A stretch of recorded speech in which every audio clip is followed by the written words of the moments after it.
Well, I'm happy to report that this little project of mine that I've been thinking about for a few years and working on off and on for a bit is almost done. It's good enough to do some testing with it, and then I'll just make some improvements on it. It is my do-it-yourself solar air heater. I had seen a few videos on this, um, and I thought, yeah, I'm trying to go more renewable, more solar.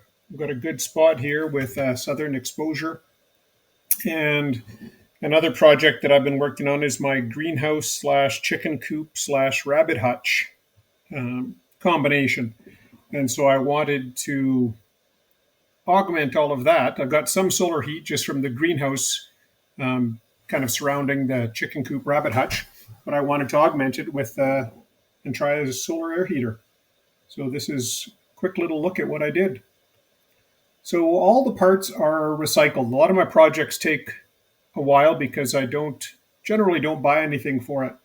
Pretty much everything at our farm here, I'm trying to use things that are either here, the wood that's on the property, or recycled materials, things that I've gotten at garage sales or farm sales or people are getting rid of. And so what I used for this was, we had a lot of scrap lumber. Amazing the amount of waste when you're building a house. And so I saved pretty much everything. So I had some scraps of plywood. I had been saving for a while some pop cans. There was some black paint left over from some of the stuff at the build here. An old window that I got, some ducting, again, from left over from the build, and lots of wood scraps. So everything recycled. That's why I'm still not done yet, because I don't have the last little bits that I need. So the bits and bobs, you can see these are all the pop cans. And so basically, I had some nails I pounded through a board, and I was trying to use that to tap. I cut the tops off the other end off the pop can, and then I put 4 holes in the bottom. This didn't really work that well. The nails weren't that straight through and things like that. So I ended up just using my drill and drilling 4 holes in the bottom of each can, and the top on the other side is completely cut off.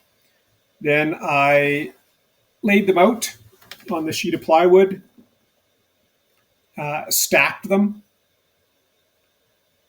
put the edging on, and then painted them all black.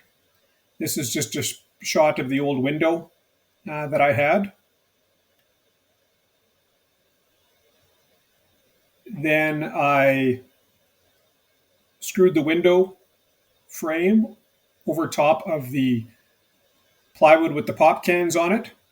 So all of these pop cans, you can see at the bottom of this one, there's holes drilled through all the bottom in line with each of the pop can columns. And so basically the air enters in the bottom, goes through as the tops are cut off, and there's holes in the bottom of each of the cans, goes through the columns of the pop cans, and it heats up as it goes through them, and then it comes out the top in the vent. Again, the air goes up through the holes as it hits as it starts to warm up, because it's in black metal pop cans, and there's holes through all of them. It heats up, so the hot air rises. And even after, when I put it out, even without the eventual little fan I want to draw it out, you could feel warm air coming out the top of the vent just by putting your hand there. So it does do something. It's just interesting to try. And then this is it put on my greenhouse slash chicken coop.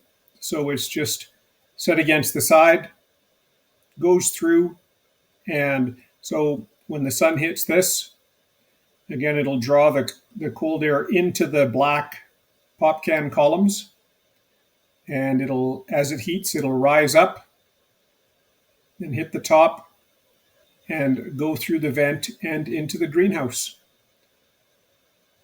Next steps for me is I'd like to get a little fan, maybe an old computer fan or something, a little tiny solar panel, and attach that back to the unit so that when the sun's shining, the fan comes on and it actually draws the air in rather than just letting it go up through the the thermal column as it heats up.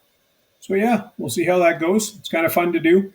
Good use of recycled stuff, and hopefully it'll add a little bit of heat to the greenhouse chicken coop.